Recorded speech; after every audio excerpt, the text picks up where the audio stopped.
On vient de participer à une matinée à laquelle vous appelez des étudiants sénégalais et africains de la diaspora, les invitant à rentrer en Afrique parce que selon vous, les nouvelles opportunités, c'est l'Afrique. Comment vous pouvez expliquer cette situation? Bonjour, effectivement l'événement de ce matin a été pour inviter les jeunes de la diaspora africaine à revenir s'investir en Afrique, autant pour trouver des opportunités professionnelles, mais également pour entreprendre. Donc c'était l'objectif premier de cet échange. Et on voulait échanger avec eux nos retours d'expérience, leur faire comprendre qu'il y avait de réelles opportunités actuellement en Afrique et au Sénégal, d'où cet événement, ce brunch qui a été organisé ce matin. La plupart des intervenants ont regretté le fait que pour certains, sont partis à plusieurs reprises et ils ont fait face à un refus. Ils n'ont pas eu d'expérience en Afrique. Ou bien si certains qui en ont eu sont des expériences qui ont été désagréables.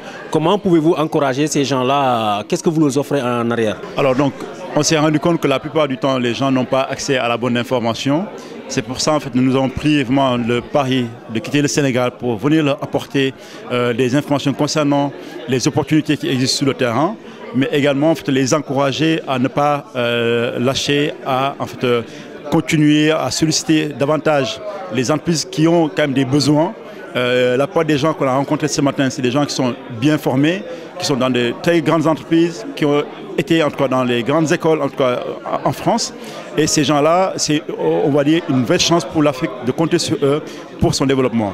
Donc on est venu en même temps apporter ce message vraiment d'espoir, partager avec eux notre expérience du terrain, leur donner les informations dont ils ont besoin pour les rassurer et en espérant qu'en partant, on viendra avec le maximum de personnes avec nous. On a vu que le blocage principal, c'est la peur de ce qu'on va trouver derrière. L'argumentaire que vous avez tenu aujourd'hui, c'est qu'il faut faire ce saut. Il faut faire ce saut, il faut tenter cette aventure. Est-ce qu'il y a quelque chose qui leur garantit au moins d'avoir quelque chose aujourd'hui? Aujourd'hui, nous avons énormément d'opportunités d'offres d'emploi à pourvoir sur le Sénégal. Des entreprises qui sont prêtes à payer des niveaux de salaire qui peuvent défier toute concurrence par rapport à ce qui existe en fait, aujourd'hui en France. Et je pense qu'ils ont vraiment en fait, une marge. Ils ont des opportunités à saisir. Donc ça, c'est une garantie, à mon avis, qui, pour tout chacun qui est en France, qui souhaite rentrer au Sénégal ou en Côte d'Ivoire, c'est dire que ok, je peux avoir en fait, un niveau de salaire correct qui me permet de vivre décemment dans mon pays. C'est des opportunités aujourd'hui qui sont vraiment réelles. En tout cas, nous, on côtoie les entreprises au quotidien sur cette problématique-là. Je vais rajouter un mot. Pour moi, la garantie, c'est le marché. Le constat qu'on fait aujourd'hui, c'est de voir que le marché africain est une opportunité sur le secteur numérique et plein d'autres secteurs. Donc si on a des entreprises internationales qui s'intéressent à l'Afrique et qui y vont, c'est qu'il y a une réelle opportunité.